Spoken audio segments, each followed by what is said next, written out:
not really hungry yet. No. I don't know, mate. It just says we start recording. Yeah.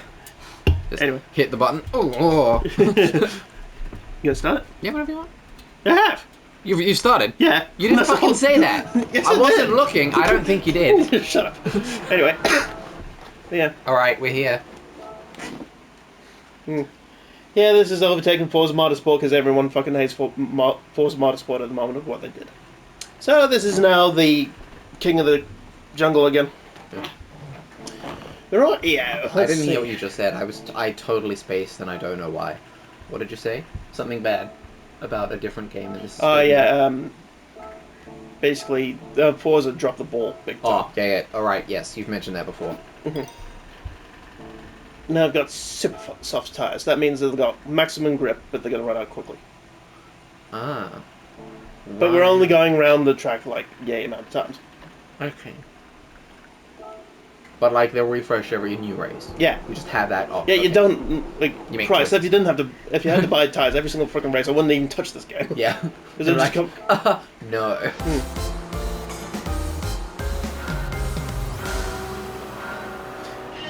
I'm gonna ask you something. Yeah. This is very much a jump to the left. Just a jump to the left. And I feel like I've asked it before, but if I did, I don't remember the answer. The amount of things we've gone through. Yeah. Yeah. And we probably Our brains aren't good. Yeah. Plus, we've been doing this for 12 years. Racing game with a story had the best story to you? The best. I'm going to say it's not subjective because everyone agrees with it. Is basically Need for Speed Underground 2 and Need for Speed Most Wanted. I'm going to say Most Wanted a little bit more because it like gives the player to focus on something. Okay. It's one of those games that's had a racing story in it and it's actually worked. Okay. Because it's basically a whole revenge story. Okay.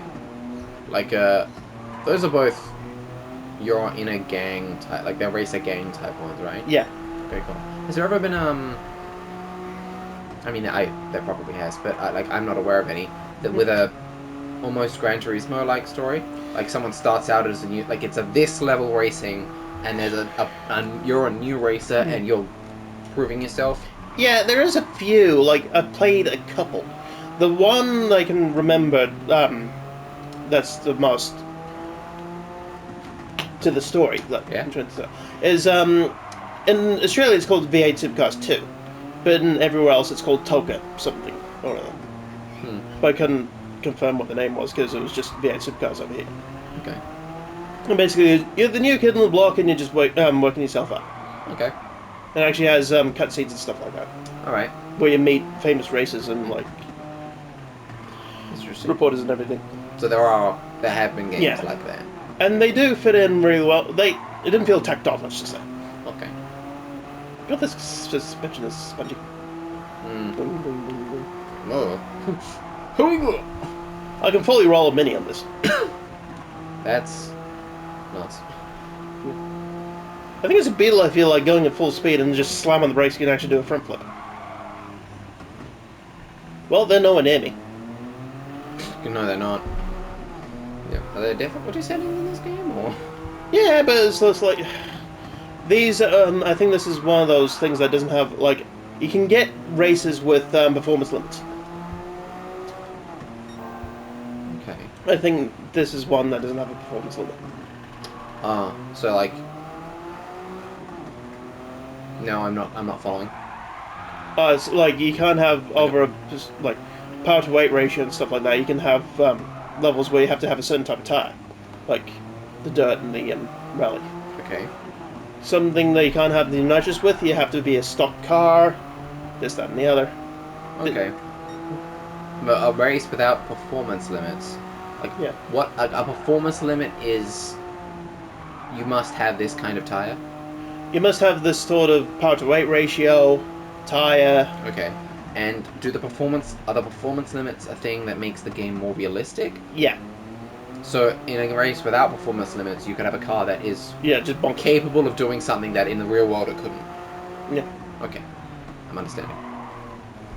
I do like the constriction of those events, because it just makes it a little bit more. Because Because you can just do what I just did with that fucking Tomahawk thing. And just win shitloads of money. It is a good game they can grind with. Grinding. But there is microtransactions, but they give you a fuckload of money. But it also costs a... I think the highest microtransactions is $30. Gives you like grand. But it gives you like 2 million. It comes with a car, right? Like you get a car for that? Well, there was one thing they were trying to do ages ago. At least a scooter. And everyone just said no. Was the game itself was free, but you had to buy your cars by microtransaction. Really? What company sells this? Polyphony Digital. It's part of Sony itself. Now this is why I like just watching it's a the Sony game. Yeah, I love watching the replays because everyone like goes to like JB Hi-Fi and watches the displays. They're like, oh, where they're racing. It's like, this is a game. Really? Yeah. Look at me. Right around the inside. I just love watching these. Just see what my fucking... I was saying, maybe it's because you're slower, or maybe it's the type of car, or maybe it's because this is, what's the word? A simulator. Yeah. Rather than an arcade game. It feels like when you hit something, you don't immediately become glued to it. Yeah. So is that because it's a simulator, or is it... Because it's a good game, yes. Okay. I just hate it with like racing games where you just become glued to something. And it's like, there's no way that's what happens in real life. No.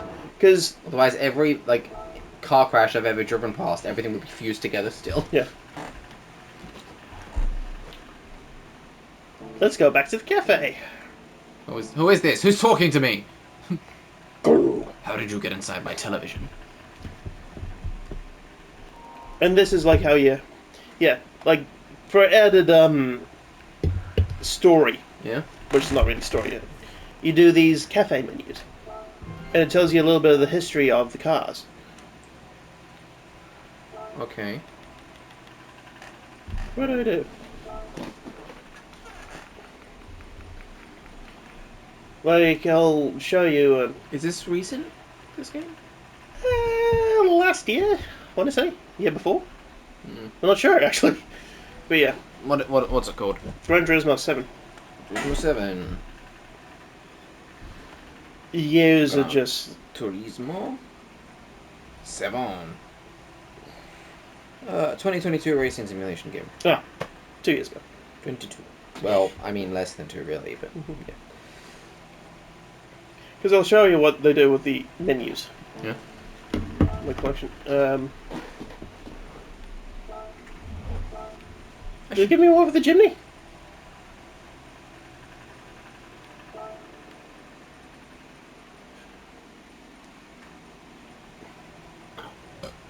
It just presents in like a little museum type piece. We'll do the skylines.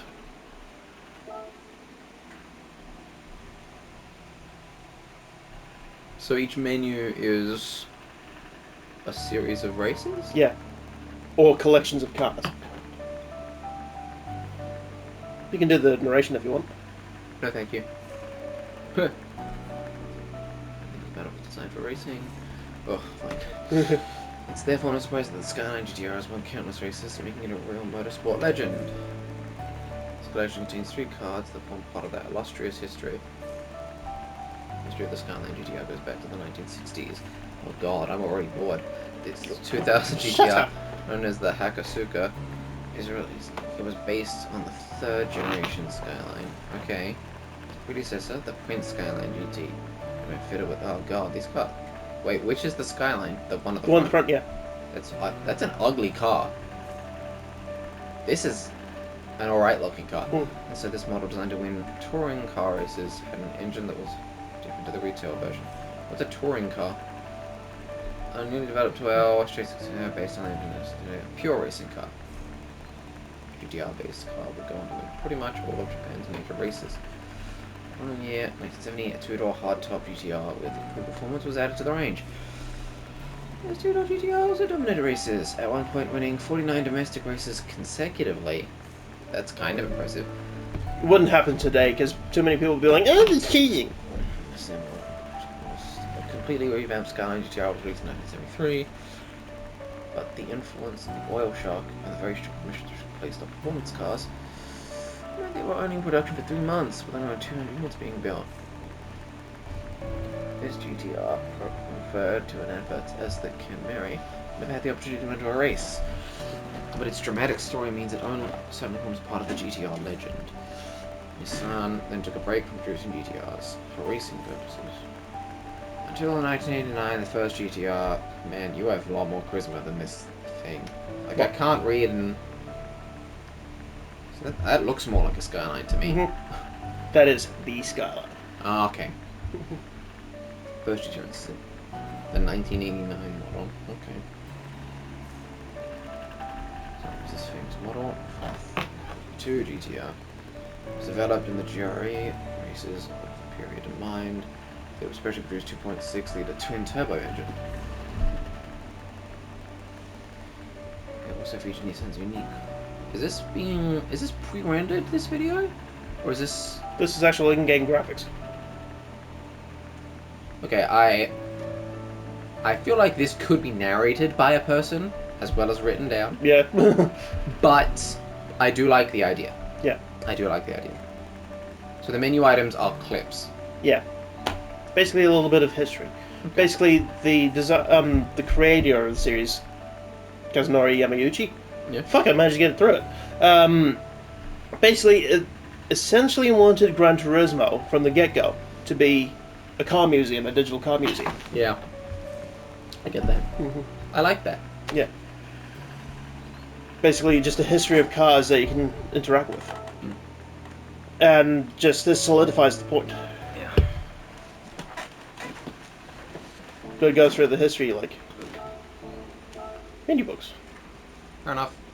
I feel like framing them as menus is probably not an idea I would have come up with, but No. I do like this is a video of the history and shit. But it's more of an extra part, like you can just go and right. That's not what the game is about. That's how I like it, because it like caters for different people's views on cars. Yeah. Well, let's see what I win. Gran Turismo, as far as I know, has a pretty good reputation. Has there been has there been a point where they've gone off the rails? I feel like I've never heard of that. Oh fuck! What? Oh my god! What? Oh my god! Oh my god! Oh my god! What? This is like one of those in the car series in this game, you get cars that are only available via a like invite to buy them. This was one of them. So they're only available to buy for a short period of time. Oh shit! But you can get them in loot box type stuff. But the loot boxes are quite few and far between, because usually you just win the lowest thing. Because usually when you do this, you can guarantee, like, yeah, I'm just going to get that one. Yeah. So, Let's look at your fucking dope-ass car. let's give it a race. Where is... Oh, it's Porsche, so... Porky. Where is... Oh, there it is. Thank you.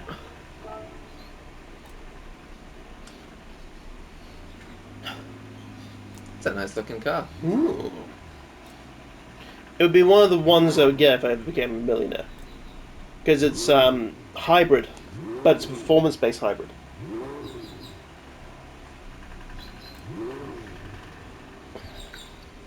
Look where the exhausts are. Oh, fuck. It just changed. But if you look at the back of the car... When it comes around... Fucking! Oh well, it's not going to let us see, so fuck it.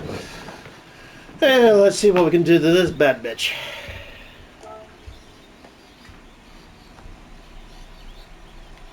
The weight reduction.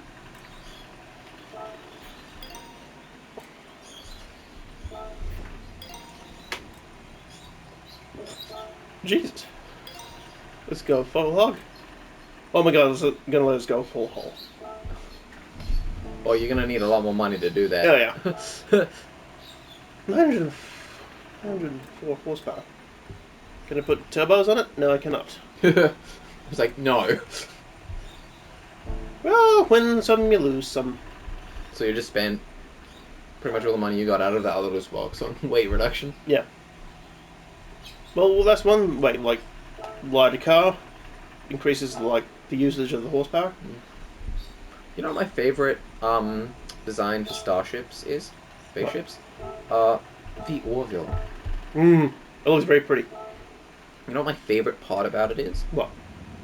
Something that they haven't done in the show, but I think they should, is, I might have mentioned this before, I feel like they should have, I don't want to distract too much. You know the big droid ships from the Star Wars prequels? How they've got that sphere in the middle? They should have spheres in that hollow part of the Orville starships that can be, like, taken out and moved between each other. Yep. So, you're not going to be able to see this, listeners, but I'm going to put them out pokey. Those are the exhausts. That's the exhaust there. Yeah. Those little pokey outfits. Yep. The pokey. Okay, well, you're going to race from in here?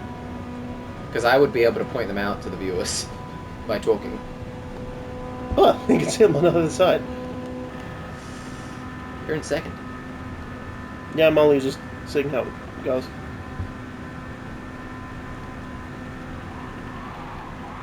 Cool. Cool beans. Is it going to pop up the exhaust? There are 2 circles.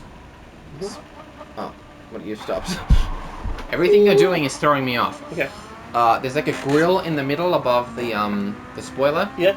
And diagonally and up in both directions from that are 2 circles. Those are the exhaust holes, which is interesting to me. I'm trying to make it like pop, so you can see the blast coming out. You're not going to do it, are you? Nope. Too well designed. Is there a particular reason why the exhaust is there? Probably for cooling reasons.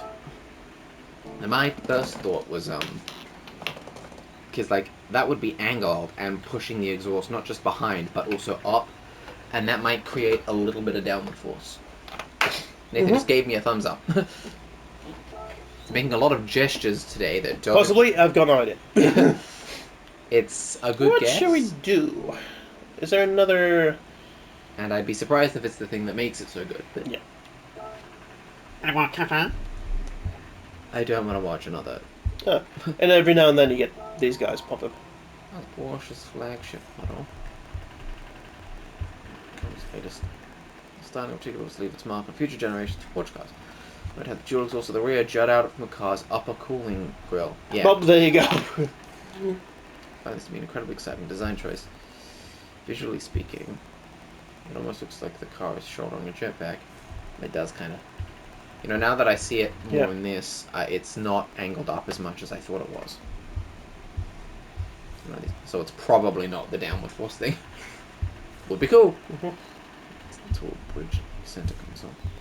Let's bring the 2000 Carrera GT. It was brought back for the 918.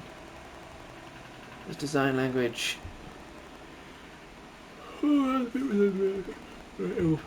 Every of every supercar collector.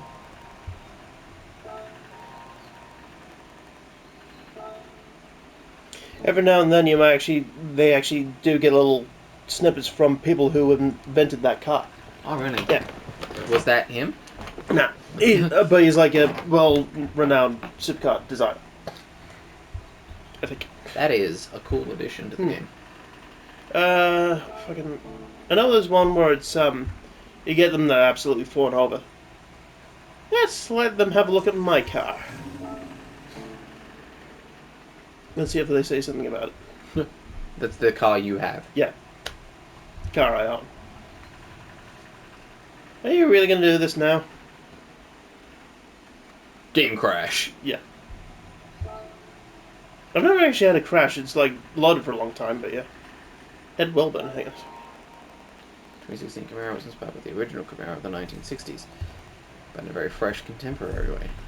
This iteration of the Camaro has a greater emphasis on wheels, a wide stance, and muscular fender forms. I thought it said tender forms. It's like, what? Many of its shapes, in particular the hood, front end, and rear, are inspired by Corvette design. Thank you for that. It was very interesting indeed. Is that you? No. It's the owner of the cafe. No. Why is she talking about? Okay, And whatever. there's Chris. The 6th generation Camaros were well-built machines, especially this SS grade make. It is equipped with the same 6.2-litre LT1 engine that was first introduced in the Corvette. The handling is nothing short of exceptional and should make winding roads a truly thrilling experience. Honestly, for what it offers, it's really quite reasonably priced. Yeah, you get ones that'll like bang on forever. It's like get to the point. Okay. Anyway, Yeah, we'll we're out of continue time. on. Cheers. See ya.